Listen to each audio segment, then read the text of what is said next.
Headlines for this week include the annual drag show, an STI testing clinic, and a bag toss tournament. Stay tuned. WMCM's Week in Review is next. Nailed it. Let's leave.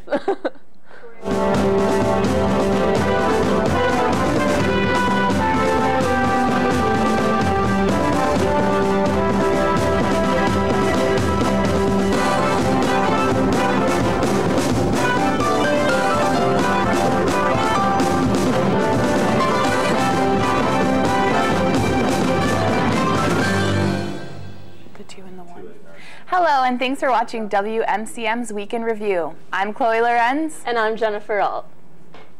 Are you a fan of RuPaul's Drag Race? Would you like to celebrate the drag community? This Friday, April 27th at 7 p.m., the Pride Center is hosting its annual drag show in the Bluffs rooms of the Student Union. The Pride Center's mission is to foster a safe environment for all LGBTQ+ students, faculty, and staff, and to educate the campus and community on issues and advocate for student success and inclusivity. Support the Pride Center and come to the show. The cost of the show is $5 for students and $10 for the community. So come support, watch, and cheer as the drag divas perform in their stunning outfits to entertain with song, dance, and comedy. Students looking to learn more about mental health were in Cowley Hall this past Wednesday, April 25th, to hear J. Danny Surgeon speak about mental health from their own personal experiences with polysubstance abuse, homelessness, and bipolar disorder. Surgeon was a graduate of Southern University at New Orleans and is now finishing their Masters of Social Work. This presentation was part of the Active Minds Speakers Bureau. The Bureau has reached millions of young adults across the nation. Speakers are trained to educate and inspire through personal stories and mental health presentations. The program was from 7 until 8 p.m. and was free and open to the public. The event was sponsored by UWL's Active Minds chapter, College Feminists, the Mental Health Coalition of the Greater La Crosse area, and the Psychology Department. The end of the semester is near, meaning graduation for some and filling out scholarships for others. Throughout this week, there have been ceremonies to honor UWL students who are graduating with top honors, as well as students who have not yet graduated, but are receiving scholarships for their academic achievement. Returning students will receive more than 850 awards, totaling around $1.2 million during the ceremonies, which are open to all. If you would like to attend the last ceremony this Friday, April 27th, for the College of Science and Health, there will be a social at 5 p.m. in the Bluffs room of the Student Union. The award ceremony will follow beginning at 5:30. As the end of the semester draws near, it's time to think about moving out of the dorms. We sent a WMCM crew out to learn more of the dorms move-outs. At the end of spring semester, you can find UWL students busy studying, enjoying the weather, or both. But campus residence life directors want students to remember another important thing they'll need to do soon: move out. So move out generally, and it depends on final schedules, will start the week of May 7th. Students are encouraged and somewhat required to leave and move out of their residence halls 24 hours after their last final, so that's highly encouraged. For some students, having to move out so quickly after their exams can create a lot of pressure as their semester ends. I have to do a lot of the readings for those classes, but you know, I think I'll do well. It is a little bit stressful because there's all this other stuff to think about, like how am I going to move out, how am I going to get my stuff out of my dorm. This is why Claire says that thinking ahead is key. I know finals week can be really hectic, and so thinking about that now before finals is really important. But some students do need a little push to get their planning done early. Oh, we haven't talked about it yet. I should probably get on that. Yeah. Thanks for telling me that. And while cleaning, the floors, the windowsills, their dresser tops, and packing, I brought a futon and I also got a rug. Both need to happen before leaving UWL for the summer. Saying goodbye may be just as hard. You know, goodbyes are just as important as moving out, so taking that time to have closure. Usually during finals week, you're really stressed, and so you're not thinking about that, but it can be really overwhelming, leaving a residence hall, leaving your community, leaving your friends, so making sure that you're taking that time for yourself, too. For WMCM, we are Ann Drews, Greta Schliessman, and Tori Waja. Now here's Allie Schatzman to talk about the bag toss tournament. Thanks, Chloe. The snow is gone and spring is finally here. If you're looking to get outside and enjoy the fresh air, there are plenty of outdoor events on campus to let you enjoy the beautiful weather. To start, you can head on over to Drake Field tomorrow for a free bag toss tournament. The competition goes from 4 o'clock until 6:30 p.m. You can sign up for the tournament online on IN Leagues. Once you finish your bag toss, the annual Sanford Block Party will be taking place on the west side of campus in the backyard of Sanford Hall. The party starts at 5 p.m. and goes until 10 p.m. Here you'll find tons of free food, carnival games, some tie-dyeing, and even a volleyball tournament. But the outdoors aren't for everyone, so if you're still looking for things to do that are inside, there's still plenty of options. The Percussion Wind Ensemble will be holding their spring concert at 7:30 p.m. on Saturday, April 28th in the Net Recital Hall in the Center for the Arts. Also in the CFA this weekend, you can catch the UWL Drama Department's second weekend run of The Arsonists. Shows are at 7:30 on Thursday, Friday, and Saturday, and at 2 p.m. on Sunday. If you're looking for something off campus, the UWL Choral Union and Concert Choir will be holding a joint concert on Friday, April 27th at 7:30 p.m. at English Lutheran Church on King Street. With so many events happening this weekend, there's bound to be something that sparks your interest. So go and get out of your stuffy dorms and go have some fun. Now back to you, Chloe. Tuesday, April 24th, the UWL Health Clinic held a free STI testing clinic from 4 until 7 p.m. at the Student Health Center. Drawings and prizes from local businesses were at the Health Center for free test day. Though this free testing day is over, be sure to check your emails for future free test days. The Health Center offers many services regarding sexual health and encourages sexually active students to make an appointment with a healthcare provider to discuss healthy habits, preventative measures, and treatments. In addition to STD screenings, the Health Clinic also offers a variety of birth control methods, so you're sure to find an option that suits you and your partner at an affordable price. The Cooley Region Humane Society has many pets in need of loving homes. Here's some of the animals available in this week's edition of Perfect Pets.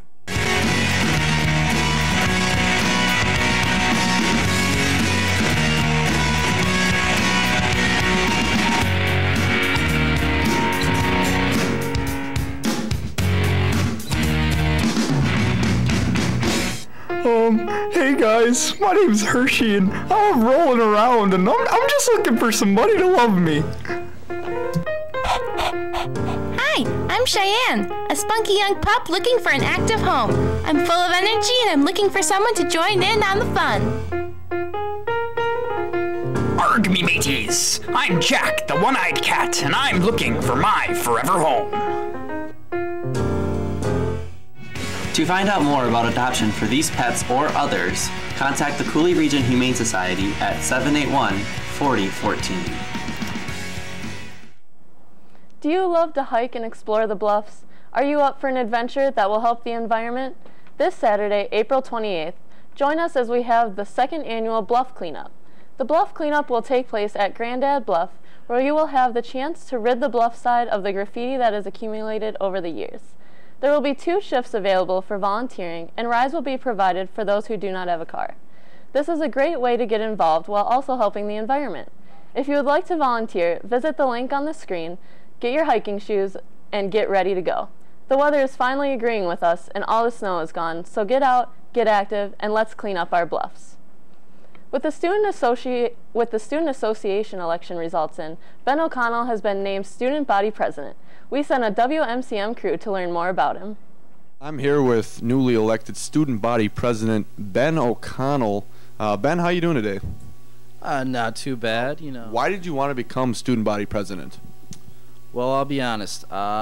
Even though our school is as great as it is, there are flaws and there are things that need to be done, whether it's regarding violence prevention, sustainability, shared governance, allocable segregated fees. And I think that I'm the person who can advocate for students and really make their lives better. So what did you have to do leading up to the election? So step 1 was really formulating my platform so that people would know what I stand for and what policy goals I would be able to strive to accomplish while in office. After I had the platform down pat, had to move into marketing the platform through various campaign forms like chalking up the sidewalks with my name, putting up ads on the TVs in the different buildings on campus, and even making a Facebook page so that people could find us on social media. Awesome. And how was election day for you as well? It was a nerve-wracking day. After I got done with class, I went and hung out with friends, went to a pizza night for one of my classes, and then later celebrated with some OJ. Absolutely. You heard it here, folks. Benjamin O'Connell, student body president. This has been Ryan Giannoni, Ben O'Connell, and Michaela Wood. Back to you in the studio. Photographer Bob Hurt gave a presentation on preservation through photography from 7 until 8:30 p.m. yesterday, April 24th in Centennial Hall. With the state of our environment being a hotly contested issue, this is a timely event to draw people's attention to his photographs that portray incredible wonders of the Coulee region. Bob uses his special talents to bring light to the beauty and fragility of the driftless area, particularly the Mississippi River Valley. Bob specializes in aerial photography, and the goal of his photography is to inspire citizens to appreciate and become good stewards of the land around them.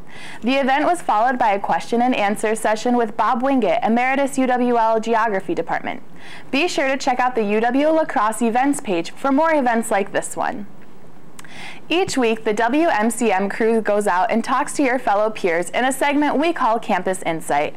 This week, they ask students what their favorite Lynyrd Skynyrd song is. Let's take a look. Favorite Lynyrd Skynyrd song?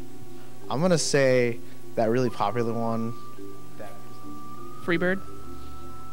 Yes. What is your favorite Lynyrd Skynyrd song? Give me 3 steps. Amazing choice. What is your favorite Lynyrd Skynyrd song? Freebird. What is your favorite Lynyrd Skynyrd song? Freebird.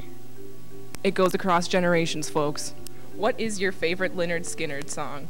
Oh, Freebird, by far. What is your favorite Lynyrd Skynyrd song? My favorite Lynyrd Skynyrd song is Simple Man. Incredible. What is your favorite Lynyrd Skynyrd song? Well, my favorite Lynyrd Skynyrd song is the Ballad of Curtis Lowe.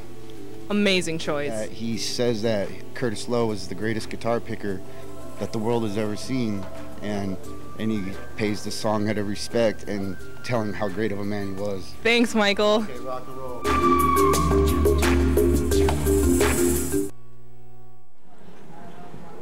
Look for the WMCM crew around campus for a chance to have your opinions heard on next week's Campus Insight. And now here's Tori Eggleston with a review of the movie Into the Wild. Into the Wild is a film that came out in 2007, which tells the true story of a man named Christopher McCandless and follows him on his greatest adventure. Set in the early 90s, after graduating from college, Christopher decides that he's sick of living in society, ditches his car in the desert, and begins his journey throughout North America. He gave up everything he had to live a life free of societal chains that had been imposed upon him.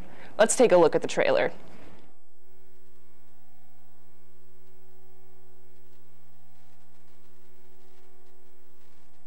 There are people in this world who go looking for adventure.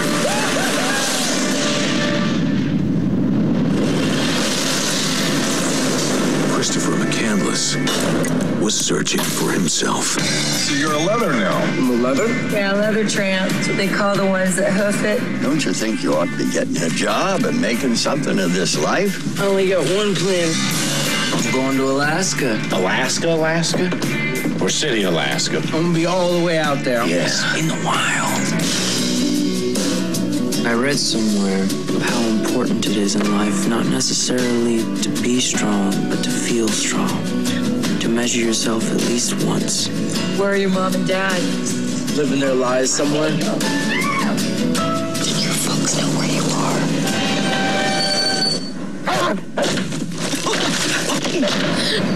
I wasn't dreaming, Walt. I didn't imagine it. I heard him. I heard Chris.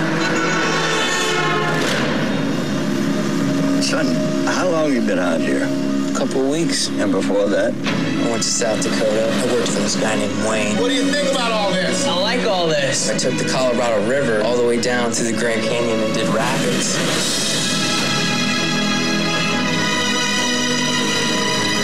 CN stand for? North. Your Great Alaskan Adventure.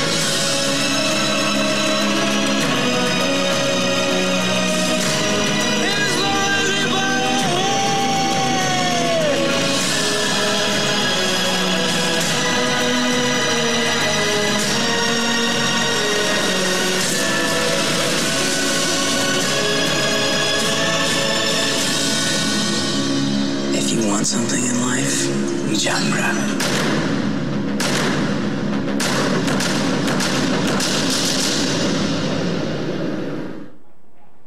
This is a perfect movie for someone like me.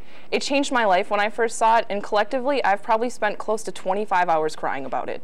To elaborate, I cringed at the idea of having a 40-hour work week, and the thought of being put in an office setting somewhere triggers my gag reflex.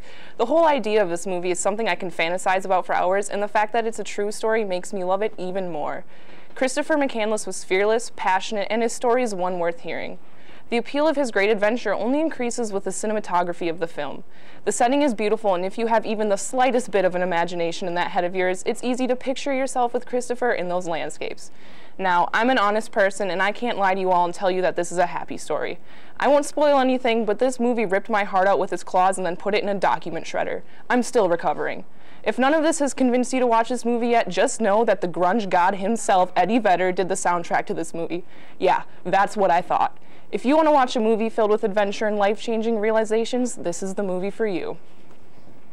Stay tuned to WMCM's Ben O'Connell. Will be back with this weekend's weather.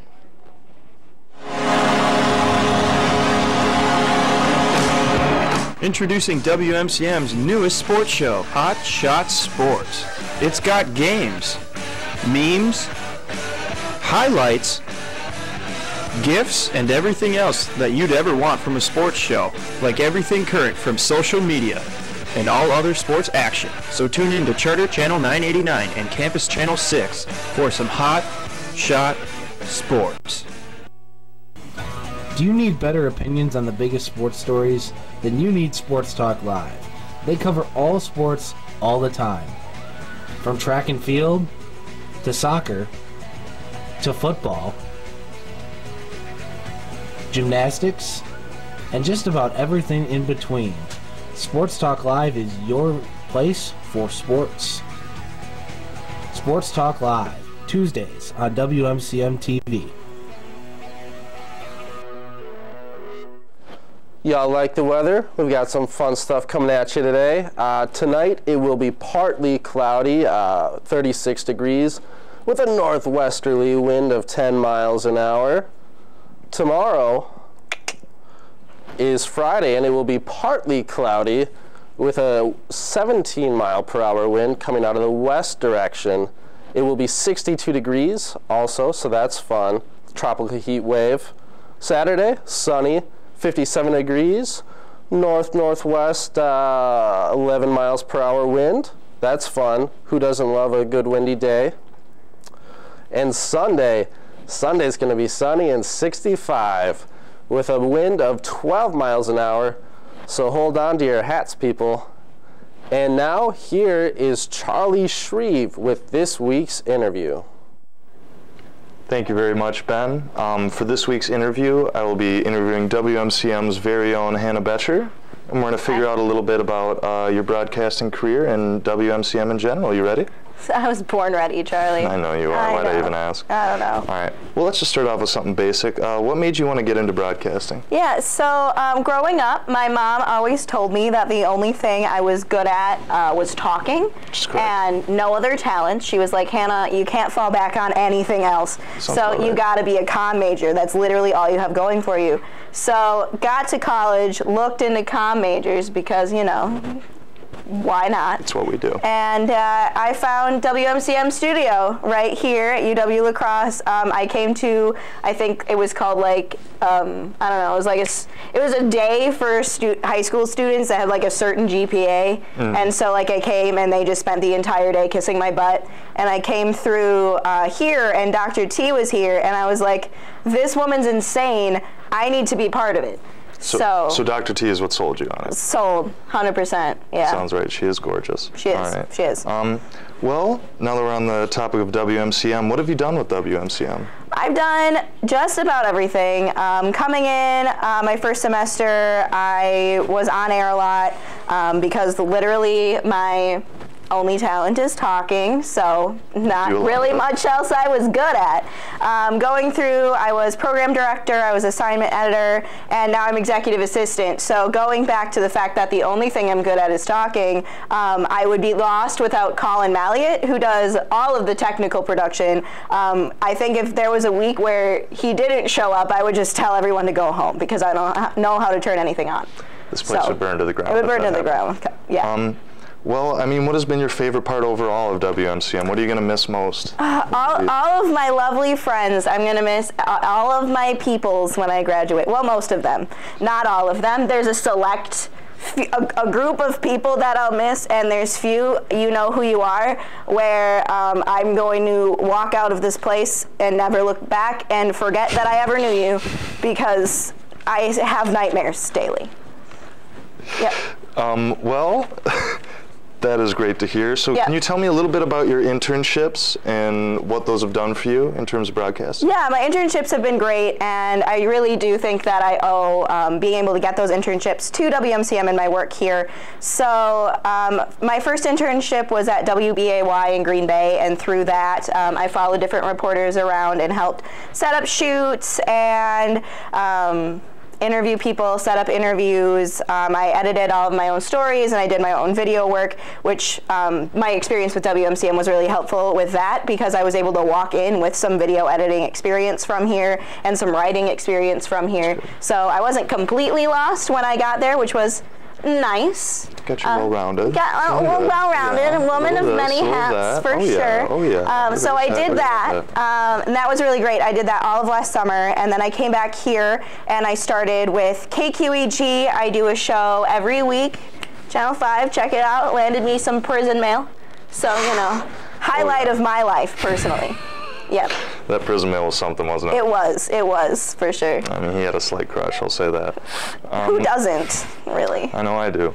What is your future in broadcast? I mean, you're going to start off just a maggot, if you will, brand new in the career, but what do you want to eventually get to? So start out as just a baby. I've got a job lined up as a producer in Green Bay after graduation, which is very exciting. Good day, Wisconsin, NBD. It's fine. So I'll start there. I've got a 2-year contract there, and through that job, I'm going to be doing a lot of writing. I'm going to be stacking shows, a lot of editing, writing web stories, just really a lot of writing. My shift is 1 a.m. to 9 a.m., so I'll never be awake with normal society. I'm ready to stop being a part of humanity, so that's exciting. You're working the graveyard shift. Kind of. I don't even know what shift that is. I mean, that's pretty... It's like the early bird. It's a bad shift. It's not fun. After that, however, I really hope to get into the cities or someplace like Denver or something like that. And maybe someday I will become the female version of Anderson Cooper. Oh, I have no doubt. That actually segues into my next question. You are a woman of great confidence and power. Oh, well, thank you, Charlie. So how do you plan on using that in a field dominated by males? Slowly taking over the world, Charlie. Expected nothing Oprah less. can do it.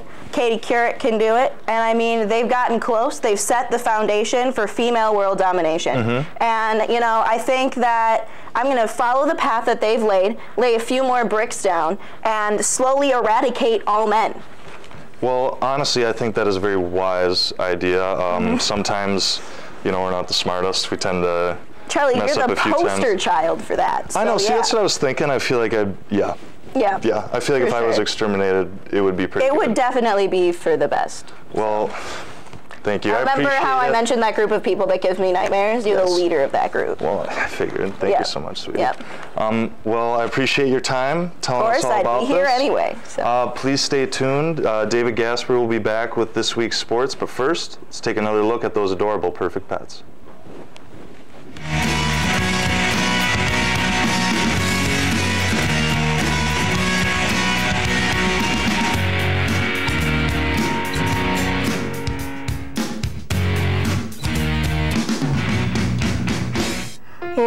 Hey guys, my name's Hershey and I'm rolling around and I'm just looking for somebody to love me.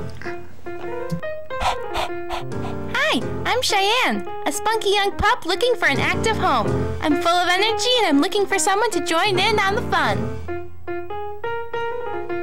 Arg me mateys! I'm Jack, the one-eyed cat, and I'm looking for my forever home. To find out more about adoption for these pets or others, contact the Cooley Region Humane Society at 781-4014. Again, the phone number for the Cooley Region Humane Society is 781-4014. The UW Lacrosse men's track and field team hosted the UWL Twilight Meet on Tuesday night at Roger Herring Stadium. The Eagles won the meet, finishing in first place with 189 points. Wartburg College in Iowa finished a distant second, while UW Stout ended the day in third with 62 points. The Eagles took first place in 13 events, including the 4x100 relay team, consisting of Robert Wilson, Ernest Winters, James Hosley, and Josh Koenigke. Ernest Winters also took first place in the 200-meter dash with a time of 21.56 seconds. Samuel Hines was victorious in the 800-meter dash, and Matt Borland got the win in the 1,500-meter run. Lacrosse also dominated in field events. Jacob Tunis won 2 events, taking first place in both the long jump and the triple jump, with Justin Donklin winning the javelin toss, Andrew Jarrett winning the hammer throw, and Eli Tremanson placing first in the pole vault. This certainly was a dominating performance by the men's track and field team. Congratulations to all of the competitors. The Eagles return to action tomorrow at Drake University Relays in Des Moines, Iowa. The UW Lacrosse softball team earned a doubleheader sweep over conference rival UW Stevens Point this week. The Pointers were the home team on the scoreboard for this twin bill because poor field conditions in Stevens Point forced the game to be moved to Lacrosse. The Eagles shut out the Pointers in the first game with a 4-0 victory. Caitlin Hughes earned the win, going 5 strong innings, allowing only 3 hits. Katie Klein recorded her 3rd save of the season and the 32nd in her career. Her 32 career saves are tied for second in all of NCAA softball history. Klein set the Division III record last season. In the nightcap, Lacrosse took a 6-1 victory after the Eagles scored 5 unanswered runs off Stevens Point. Sydney Shattuck picked up the win for UWL, pitching 3 innings in relief, allowing only 2 hits. All 9 starters in the lineup had a hit in the second game, and the team finished with 12 hits overall. UWL is undefeated in 4 games at home this season, and they look to continue that streak as they're taking on UW Platteville later today. Each week during Week in Review, we highlight an exceptional student athlete here on campus. This week, Kenneth Stowe was able to speak with women's diving standout Kaylee Alioto for our Athlete of the Week segment. Let's take a look. Welcome to this week's segment of UWL's Athlete of the Week. I am Ken Stowe. Today, joined by Kaylee Alioto. Did I say that right? Yeah. Wow, okay. I've struggled before. Oh, gosh. Anyway, moving forward, we're super excited to have you. She's, on the diving team here at UWL. Kind of a little bit less of a traditional sport, I would say, comparably to people that we've had on in the past. So I guess with that being said, a question that I have for you is, with diving kind of being like a less traditional sport, what is kind of your first experience with diving? Well, I was a gymnast for a long time, so I was used to the flipping and the twisting, and I really loved that. One day, I went to go watch a meet with my friend who was a diver, and I was watching her go off the board, go into the water, and I thought to myself, I was like, I could do that. Like, that looks fun. So that's when I was exposed, and that is kind of what started my whole, diving career. Sure. Yeah, I could totally see where gymnastics and diving kind of go hand in hand. So that's kind of when you so when's the point where you decided, yeah, I definitely want to compete at a higher level? It was at high school, because my high school had a team, and that was the first opportunity that I had to really compete for someone or have a facility to practice at. Cool. So you're definitely a more successful athlete than some 4 All-America honors. I think that's definitely a feat that a lot of athletes can't say. So, what is your motivation? Who or what motivates you to compete and to train at a high level? I think a lot of it is the team. Some might not think, but swimming and diving, there's a heavy team aspect to that. Sure. So I'm always competing for the team. I'm competing for myself, my self goals, stuff like that. So kind of a mix of the two. Yeah, I honestly never would have thought of it that way. Yeah. Cool. Well, hey, Kaylee, thank you very much for joining us. It's been a pleasure to get to know you here. And I'm just going to send it right back to you in the studios, reminding you again, this is UWL's Athlete of the Week, Kaylee Aliota. The UW lacrosse baseball team also had a series this past weekend with UW Stevens Point, although it did not go as well as it did for the softball team. The Eagles lost both games of their doubleheader to the Pointers. In Game 1, the Eagles jumped out to a 3-0 lead behind Nate Hiley's leadoff home run and a 2 RBI double from Mitch Sutton. But a 5-run fourth for the Pointers gave them all the runs they would need. Eagles starter Mason McMahon took the loss, going 5 2/3 with 6 earned runs and 10 strikeouts. In Game 2, the Eagles made 2 comeback attempts but eventually fell short. After being down 3-0, lacrosse scored 2 in the top of the 8th to pull within 1. But Stevens Point added another run in the bottom half to take a 2-run lead. The Eagles tried one more time to come back in the 9th inning, but once again fell just short with a final score of 4-3. The Eagles' next games are in Rochester, Minnesota, as they take on the University of St. Thomas in another doubleheader. And that's all for this week's sports. Thanks for watching WMCM's Week in Review. Make sure to join us next week Thursday at 4:30 right here on Campus Channel 200 and Digital Cable Channel 989.